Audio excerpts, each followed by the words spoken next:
National will need a new attack line against Labour as GDP show New Zealand not in recession. And I'll say it again, has never been in recession. Recession is 3 quarters going backwards, and there was 2. So if this quarter had gone backwards, we would have been in recession. So we never has been, although some people kind of feels like a recession. It just kind of feels like one, too. It feels like we're in a recession. Just kind of vibes. Kind of feels like it. It's official. New Zealand's economy is not in recession. The latest GDP figures show growth rather than contraction, but it's slow and rather flat. It also means the National Party might have to find a new attack line on Labour's economic chops. Here's political reporter Lloyd Burr. They won't. Oh shit, get the interns back. They'll keep going with the tried and true, even though it's inaccurate. We've already found out about the health system, how they don't care about giving inaccurate information.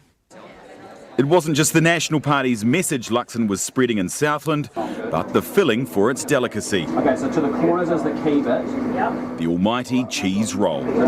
He's fucking And it up. It wasn't just the bread rolling today, but the economy. Oh, that's rolling horrible. out of recession, with GDP growing 0.9% in the last quarter. Well, I certainly think it's a victory for the New Zealand economy and for the people who work hard every single day to make sure that we deliver good quality jobs. The recession's been one of the main attack lines for the Nats. We are the only country in the Asia-Pacific region in a recession. Not anymore, meaning they'll need new ammunition. Can the Nats credibly accuse you of poor economic management anymore?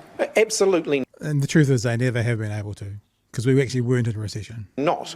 The New Zealand economy is not in recession, and it's not been in recession. It feels like a recession, and we can have a big debate. It just feels like it, you know? It's that squidgy feeling around the edges. It feels like a recession. Finance spokesperson says it feels bad.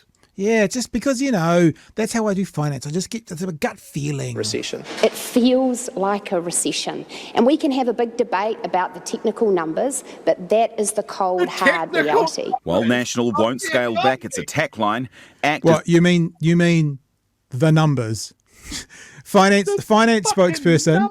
Finance spokesman, by technical numbers, do you mean the numbers? Or by technical numbers, do you mean the facts? Reality. While National won't scale back its attack line, ACT has had to scale back its promised tax cuts. We do this, credit where credit's due, all right? Credit where credit's due. ACT has come out today and changed all their financial promises.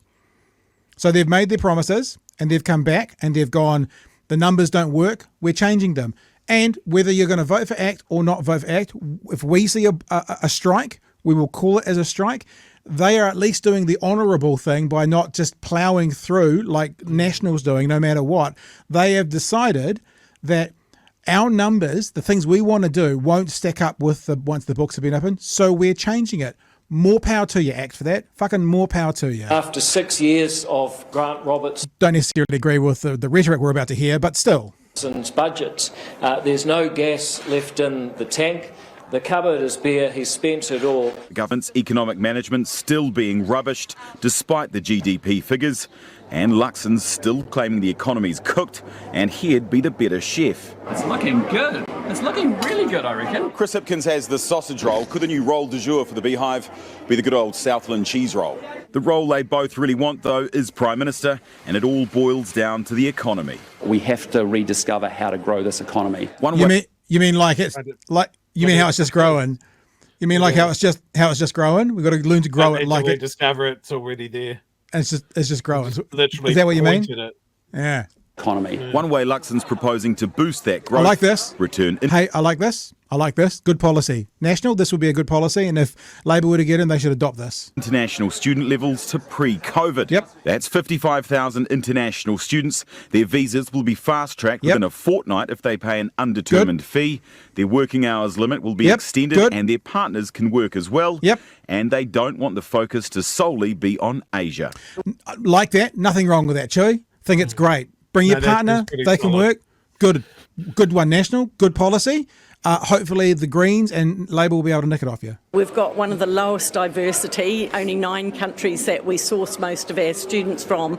So we really need to be looking at the economies that are growing fast. We're seeing international education rebounding after the pandemic.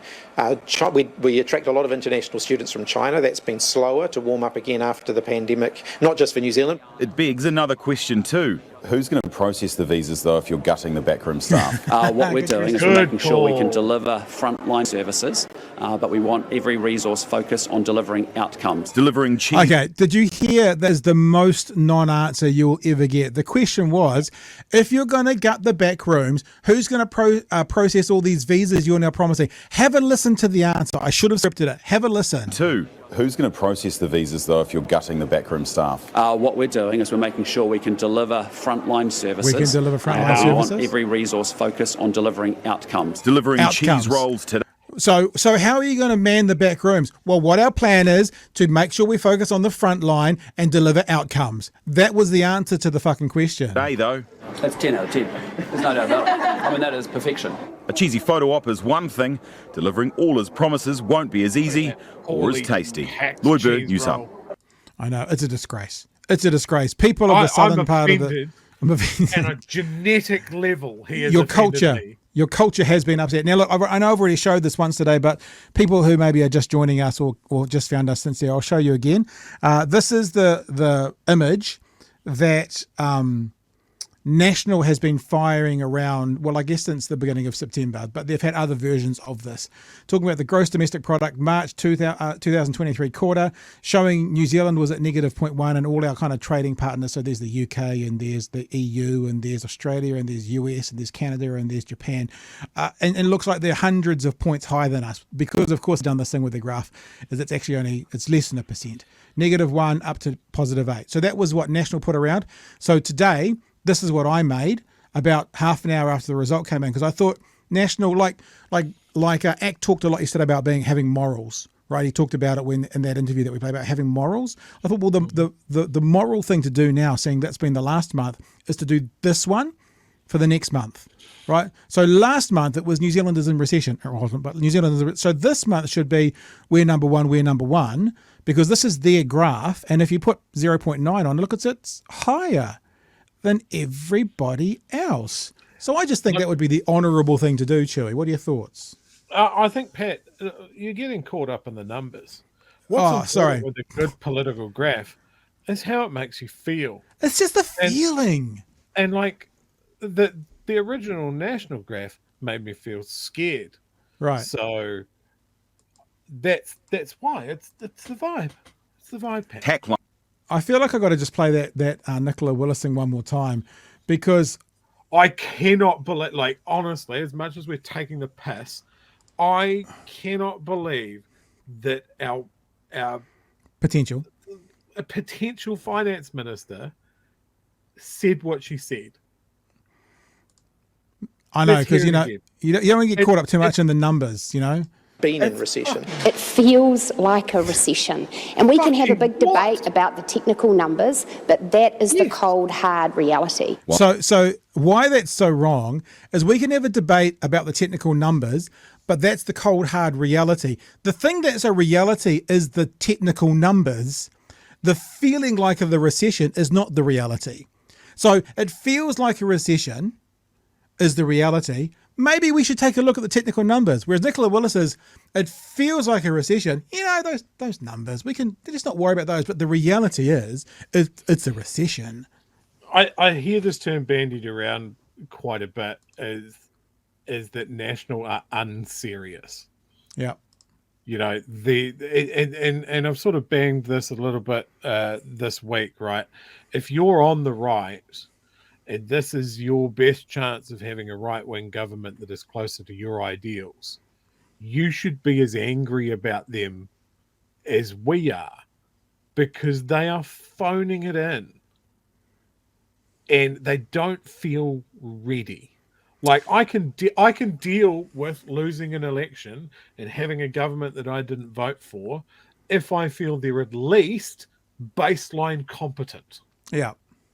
And it doesn't feel like it. It doesn't feel like is Nicola invested in being the finance minister, or does she know that she's a placeholder and will get pushed aside by a coalition partner? Because we know that Seymour wants finance minister, right? Indeed. One other thing though, because remember, from one of the right-wing high priestesses, your feelings don't really matter right now because we're talking about facts. You know. Oh, that's like an ice cube down the back. Your feelings don't really matter right now because we're talking about facts. But it feels like we're in recession. It just feels like it. All right. Anything? There's a bunch of messages in there. Anything you want to chuck out when it comes to the messages? There's been some great chat. Yeah, I think JK's got it here. If you gut the backroom staff, frontline staff have to work harder or they have no support systems. Like, so my mum works for corrections, right? Okay. She is not on the front line. She is an office lady in corrections. Right. I whenever he says that he's going to gut the back room, I think of her, right? And I think of how do the probation officers, how do all of these guys know where they're going to court, know who's coming to appointments? It's the back office staff. And I think if you look at any business or organization and someone's talking about taking out the back room, get rid of your secretary. Yeah, well, listen. I was going to cut you off, but I'm trying not to be as rude as I normally am. Every school in New Zealand, if you ask the teachers who's the most important person to have the right relationship with, they will say two people. They will say the janitor and the receptionist. Because the janitor is the one that'll come and help you when the kid vomits in your room. And the receptionist is the one that'll direct everything to you. The back room people are the ones, the front line, the teachers, find vital in what they do. And just, yeah, I mean, like, it kind of goes like this, right? There's the back room people. There's probably the mid-room people, which might be the people who are at the windows. Let's say it's WINS. People who are at the windows at WINS might be the mid-room people. And then there's the social workers who are the front line. But if the mid-room people can't get the help they need from the backroom people, then the mid-room people have to do the backrooms people's job, which means that slows us down getting to the front line people. So it's going to make it worse for everyone. Now, we're not saying that you can't find probably some cutbacks somewhere. Cutbacks is the wrong word, but streamlining, sure, there's waste everywhere, no question. But the problem with the simple solution to a complex problem, I believe this is our new quote line, is that they've just said we're going to cut 15,000 jobs. Oh, really? Which jobs? We'll get it and tell you afterwards. The vibes. We're going to get rid of the back room. We're going to get rid of the backroom staff. We're going to decimate them. What's a backroom staff, Mr. Luxon? Consultants, tea lady. So you're voting for policies you don't have the details to, and they're offering simple solutions to complex problems. And as Suze Wilson said last night, that leads to populism, and populism is not possible to run a country by. Pragmatism and good policy is how you run a country, not with populism. Another really good example. I'm a fantastic salesperson. I really am. You are. do not want me doing the paperwork. Yeah, true. True. So that's put the right people in the right job and make sure that you're spending your money appropriately. Like that. Yeah. That's it. But yeah, as you said, Pat, if you come in swinging and go, we're just going to eliminate 15,000 jobs. We don't have a plan more than that. It's just we've got a number and we're going to work backwards from there. That's not good government. That's not a plan. That is a slogan. That's a poster. This is what it's like, right? You imagine you're building a house and all of a sudden you're 40 grand over budget. And so you go to your architect and your architect goes, oh, we just won't put a roof on it. That's worth 40 grand. We'll just eliminate the roof. Easy. And on paper, you're like, well, simple solution. Hang on, the problem's a bit more complex than that. If we just eliminate the roof, what happens when it rains? We just need to save 40 grand. The roof's worth 40 grand. We'll just do that. We'll just get rid of the roof. That's a simple solution to a complex problem. That's the kind of thing that ACT and National are offering at the moment. They're basically saying, we want to save this money. How? We'll just save it. We can save it. We'll just cut stuff. We just won't put the roof on. Easy. And it's really easy. Let's talk about the health system, right? Because Luxon's used this line. We get rid of 200 comms people. We have 200 more nurses.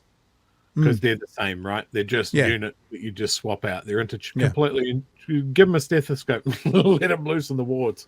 Who's gonna write the adverts to attract those nurses? Well, all the comms people are gone. I just want to talk about a lesson that is unlearned from a huge pandemic, right? And that is comms in public health is fucking important. Like the messaging to go out and get vaccinated, to look after your community, and that is comms. That is what comms does. 100%. Like, comms is an important part of government, because if your government can't tell the people what is going on, then we don't know what's going on. Yeah. And we have to rely on the media doing their job well if the government aren't telling us things.